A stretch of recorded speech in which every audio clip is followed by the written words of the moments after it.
চারিদিকে কত কিছু ঘটছে, ঘটছে ঘটছে মুখে মুখে ঘটনা যা রটছে, ঘটছে ঘটছে আড়ালে প্রকাশ্যে যা বলছে, তাই নিয়ে ক্যামেরা চলছে, ক্যামেরা চলছে, ক্যামেরা চলছে, ক্যামেরা চলছে।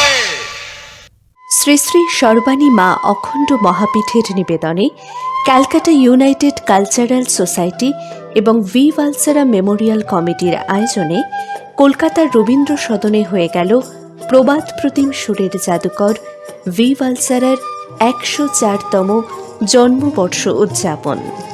এই উপলক্ষে এক মনোজ্ঞ সঙ্গীতানুষ্ঠানের আয়োজন করা হয়েছিল।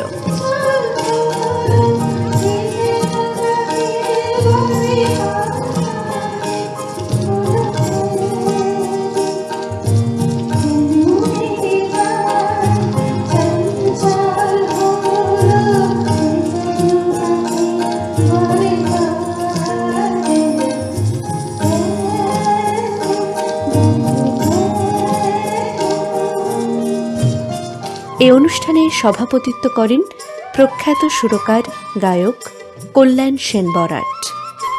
বিশেষ অতিথি হিসেবে উপস্থিত ছিলেন জলসাঘরের প্রতিষ্ঠাতা ও সচিব রবীন পাল, সিসিএম-এর কার্যকারী সভাপতি মানব মুখার্জি, শিল্পী সংসদের সচিব সাধন বাগচি, সঙ্গীত শিল্পী ইন্দ্রাণী সেন ও শ্রীকান্ত আচার্য এবং অধ্যাপক পার্থ প্রতিম চক্রবর্তী। মঞ্চে উপস্থিত অতিথিদের বরণ করে নেওয়া হয় এবং তারা শিল্পী ভি ভালসারার স্মৃতিচারণ করেন। আমি ভালসারাবাবুর প্রোগ্রাম যেখানে হতো যেতাম এবং আমি পাশে দাঁড়িয়ে দেখতাম, মানে উনি বাজাচ্ছেন অথচ তার সঙ্গে আমার কথাও বলি। তো সেই ইয়েতে আমি তখন ওনাকে প্রস্তাব দিই যে আমি জলসাঘরে জয়েন করবো, বলে হ্যাঁ। যাই হোক, শেষ জীবন পর্যন্ত উনি আমাদের সঙ্গে ছিলেন। আমরা স্ত্রীকে জিজ্ঞেস করেছেন আমাকে সব জায়গায় ঘুরি যায়, একটা সময় প্রেসিডেন্টে সবাই ঘুরি দিত, বিয়ে বাড়ি বলুন, পৈতে বাড়ি বলুন বা যাই হোক। তো আপনার স্ত্রী ওনাকে বলেছিলেন তুমি সময় আগে চলে যাও, যাতে সময় যাও ওই জন্য ঘড়ি তুলে দিত। বুঝলেন, এটা একটা দারুণ সারা জীবন মনে থাকে।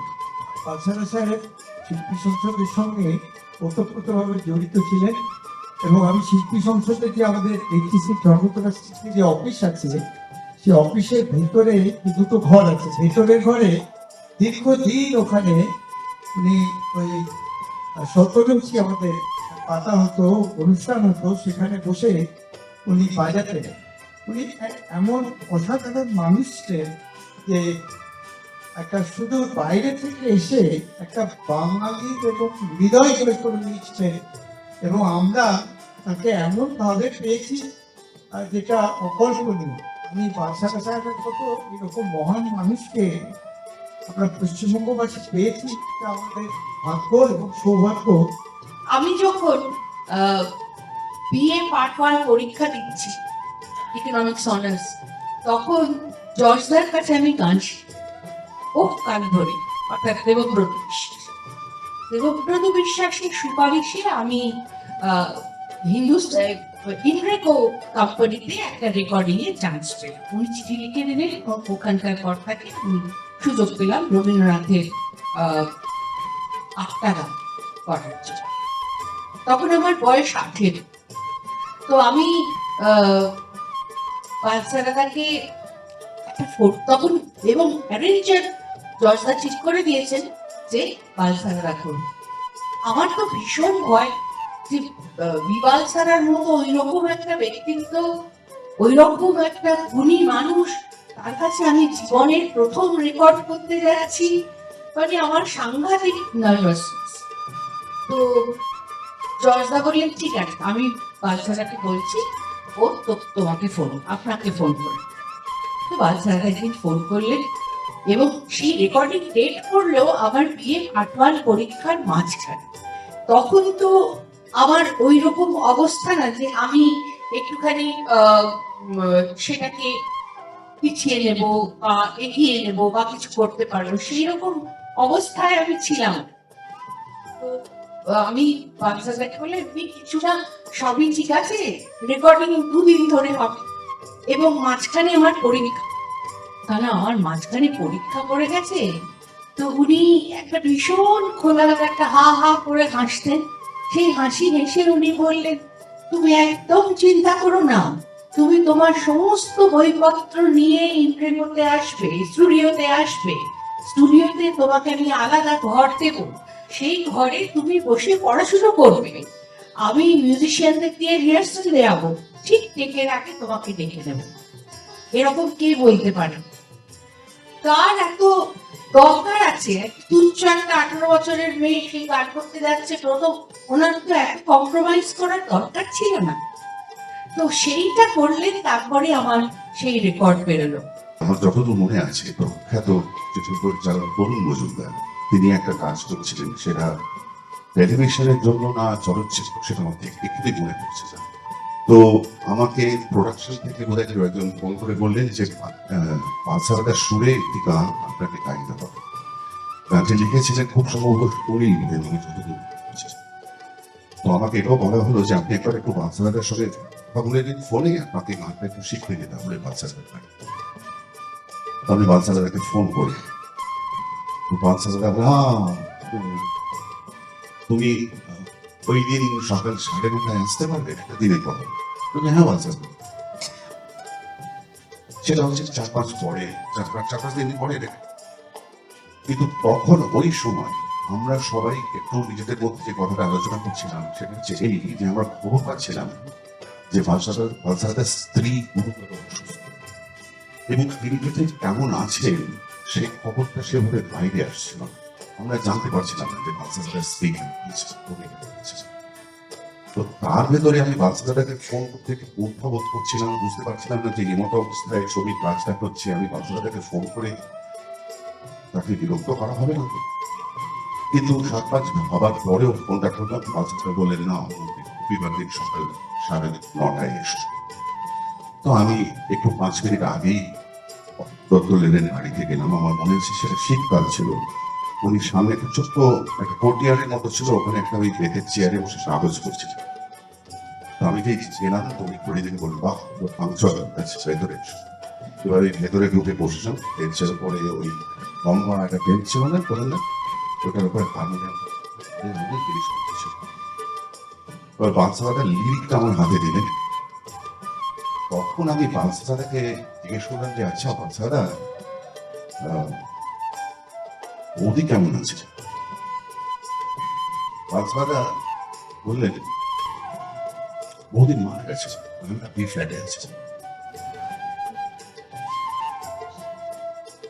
এবার আপনারা বুঝতেই পারছেন যে আমি ঠিক কিভাবে রিয়াক্ট করবো সেটা আমাকে বুঝতে পারি। আমার মিনিট কয়েক সময় লাগলো নিজেকে একটু রিঅর্গানাইজ। তারপর একেবারেই গানের ভেতরে ঢুকে যাওয়া হলো, গান শিখে আমি বেরিয়ে এলাম। তারপর সেই রেকর্ডিং এর দিন তালিকা হয়ে গেল। তবু নিজেও স্টুডিওতে ছিলেন আমার, সুতরাং সেটাও একটা আমাদের কাছে বিরাট বড় এক্সপিরিয়েন্স। তাদের সামনে গানটা গাওয়া হলো, তারপর পুরো টেকটা শোনা হলো।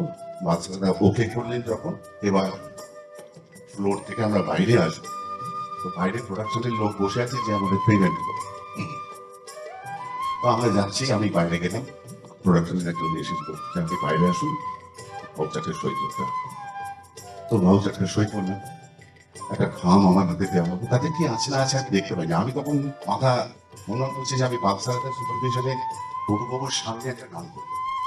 তো আমি আবার স্টুডিও ভেতরে এসে বাচ্চাটাকে প্রণাম করে তারপরে আমি স্টুডিও ছেড়ে চলে যাবি।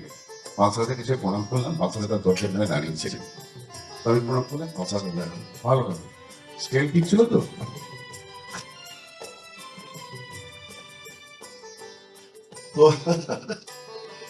তো সকলের সামনে ওখানে অনেকে রয়েছে, হ্যাঁ ভালো থাকবো, স্কেল ঠিক ছিল। এই গেস্টটা খেয়াল করুন সবাই।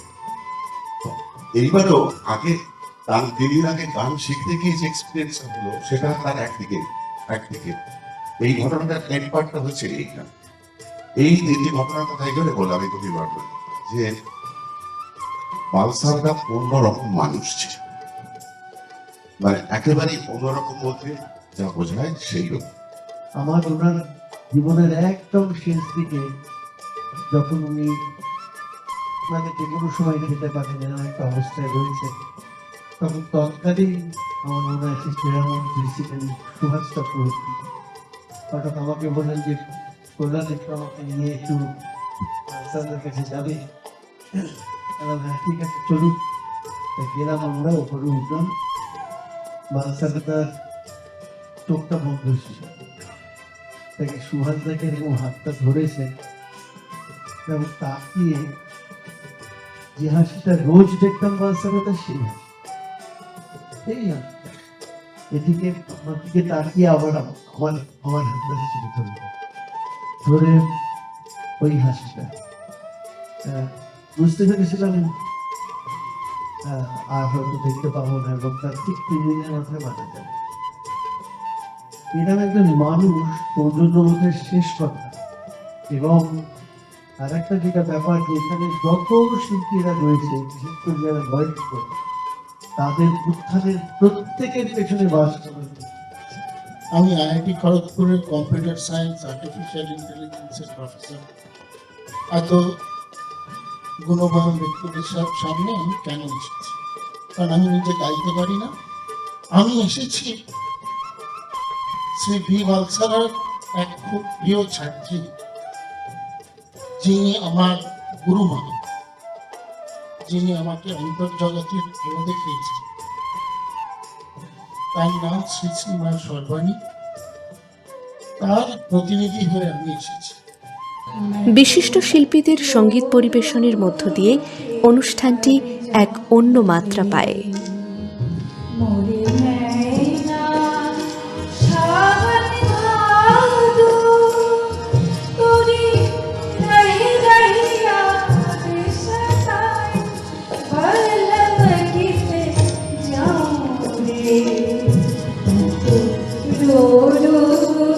के मर जाऊं